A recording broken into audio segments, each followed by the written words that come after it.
Para ti, Hugo, gracias por ese excelente trabajo, trayéndoles impresiones ahora posteriores al partido de ayer entre nuestra selección y la selección de Lionel Messi. Vamos a cambiar de tema, 7:10 de la mañana. Personal del Cuerpo de Bomberos permanece desplegado en Tababela, ubicado al nororiente de Quito.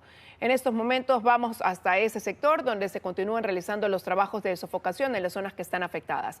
Ya nos acompaña Paul Coello para traernos los detalles. Hola, Paul.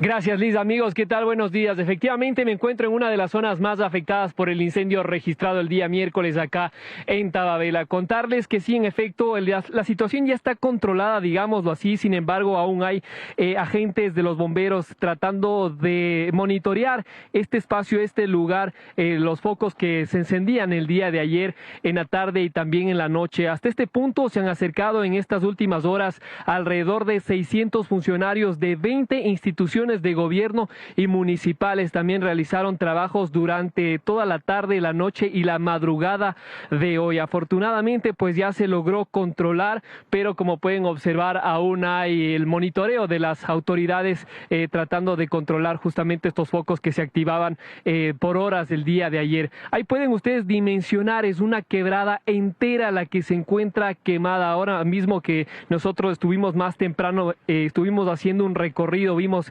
varios sembríos quemados. Los agricultores de acá justamente están solicitando la ayuda de las autoridades. Hay algunas casas que se encuentran quemadas, eran casetas que servían justamente como bodegas de los agricultores.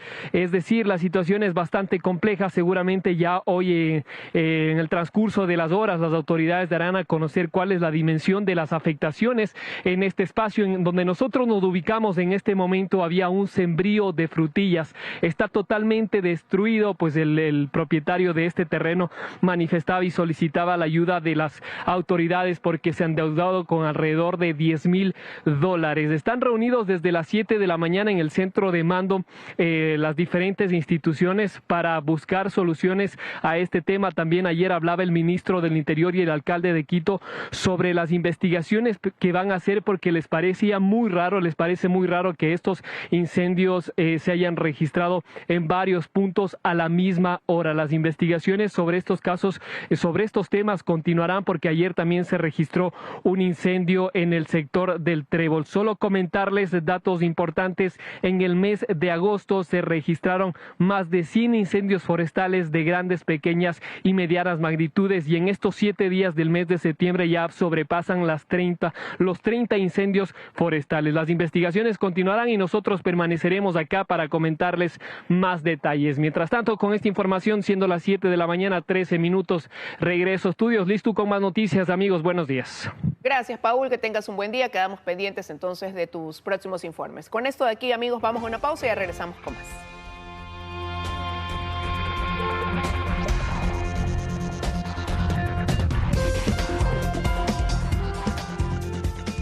Estamos de regreso con más información. A casi un mes del asesinato del ex candidato presidencial Fernando Villavicencio, la Fiscalía y la Policía ejecutaron nuevos allanamientos y detenciones como parte de las investigaciones de este crimen.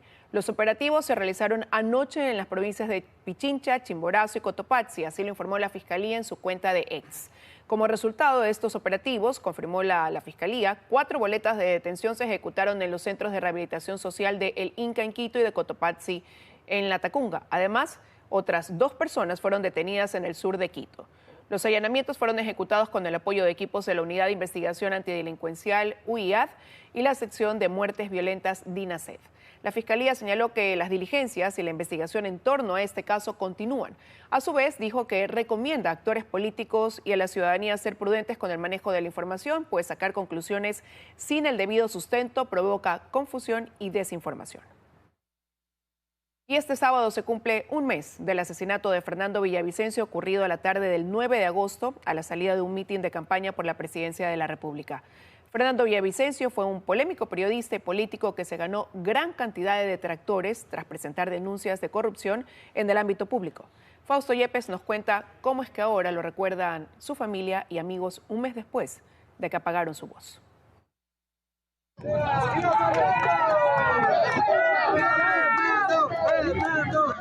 Lo asesinaron a tiros 11 días antes de las elecciones anticipadas. autoridades, ayuden. ¡Ay, no! ¡Dios mío! ¡Adentro, adentro, adentro todos! ¡Adentro! Fernando Villavicencio Valencia le había apostado nuevamente a la política, pero esta vez en una carrera aún más desafiante. ¡Villavicencio, presidente! Buscaba la presidencia de la República auspiciado por el movimiento Gente Buena. Así es que aquí viene un presidente valiente. Vamos a derogar el plan de consumo de drogas. Pero Villavicencio llevaba un recorrido intenso en el periodismo de investigación, cientos de denuncias y muchas con los denunciados en la cárcel o prófugos. Se había labrado un camino lleno de enemigos de toda ralea. Una de sus hijas, Tamia, sabía de los riesgos de sus actividades y no le reprocha nada.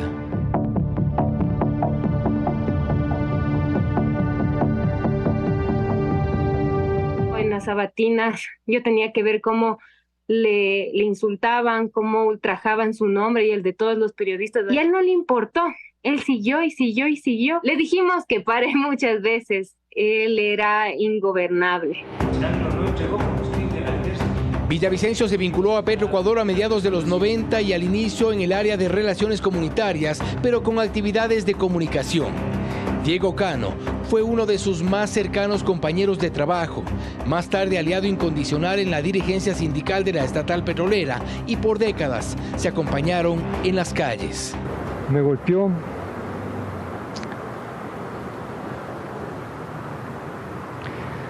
Me golpeó muy fuerte, no enterarme de la noticia y después ir a la clínica donde estaba y me indigna.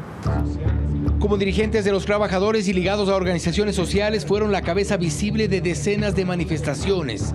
Irónicamente, junto a otros dirigentes del área petrolera, organizaban manifestaciones en contra de la industria. Así lo reconoció en una entrevista con Diario El Universo. No es que sea un petrolero, ¿no? Más bien mi trabajo fue contra la industria petrolera, porque yo lo que hacía es investigar y hacer registros sobre los impactos de la industria petrolera. En su afán por permanecer ligado al periodismo, Villavicencio se metió de lleno en la investigación. A través o no de medios de comunicación, la denuncia de actos de corrupción era lo suyo y eso lo puso en apuros frente a exmandatarios y gobiernos que desde el inicio del milenio ya lo querían fuera de la escena pública o preso. Sixto Durán Ballén, cuando la cuestión de los encadenados del oleoducto, en la época de Bucaram, por supuesto, ¿no? Un gobierno atravesado por la corrupción, ¿no? En la época de Maguad igual, en la época de Lucio Gutiérrez, estuvimos juntos alrededor de 3 meses en la clandestinidad. ¿Por qué? Por una paralización que hicimos en contra de la pretensión de ese gobierno de privatizar todo en Petroecuador. Trabajó en Diario El Universo y Revista Vanguardia y en su actividad periodística casi siempre acompañando a sus colegas más cercanos como Juan Carlos Calderón y Cristian Zurita. Fue fundador del portal Periodismo de Investigación. Se calcula que solo sobre la corrupción en el correísmo, Villavicencio había presentado al menos unas 260 denuncias. Se destacan los casos Odebrecht y Arroz Verde, también llamado caso Soborno.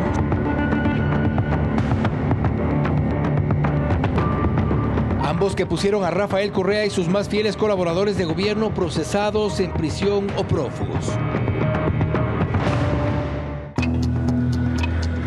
Entre el 2013 y 2014 trabajó con el asambleísta Clever Jiménez como su asesor y junto a Carlos Figueroa, uno de sus amigos, los tres fueron condenados a 18 meses de cárcel y al pago de $46,000 por injurias contra Correa.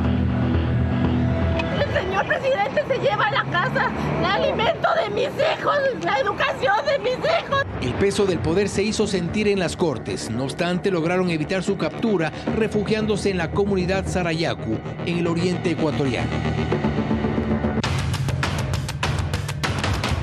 Pero Villavicencio reaparece de a poco en la política y llega al 2021 como asambleísta nacional por la Alianza Honestidad.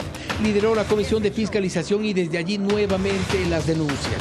Combinando el periodismo y la fiscalización en el legislativo, reveló importante información, por ejemplo, sobre el atraco a las cuentas del ISPOL. De $230,000 a la orden de María Christensen estaría firmado por Jorge Cherres. Sí, por supuesto que lo conozco, señor presidente. En enero de este 2023 reveló documentos de supuestos vínculos del narcotráfico con varios candidatos de las elecciones seccionales de febrero. Pero no fue sino hasta que Guillermo Lasso decreta la muerte cruzada que Villavicencio da el salto más desafiante de su vida. Lo que nadie ha hecho en 15 años va a ser nuestro gobierno. Candidatizándose a la presidencia de la República. Esa decisión que le costó la vida el 9 de agosto.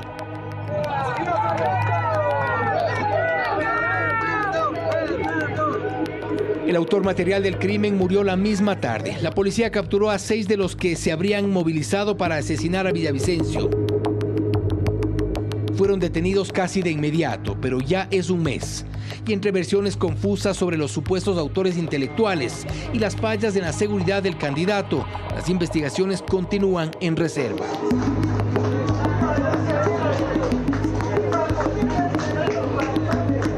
Esta vez, su hija reconoce que cada día el peso del dolor se lo asimila con optimismo. También reconoce que hay días más difíciles que otros. ¡Viva Fernando! ¡Viva! Para mí quebrarme es necesario también, porque sería irreal pensar que no tengo dolor, que no me falta mi papi. Y me conmueve, no es solo tristeza, es como indignación, rabia, tristeza, y me quiebro y luego digo... Y dice que ahora le ve sentido al periodismo, a la política, a lo que hacía su papá.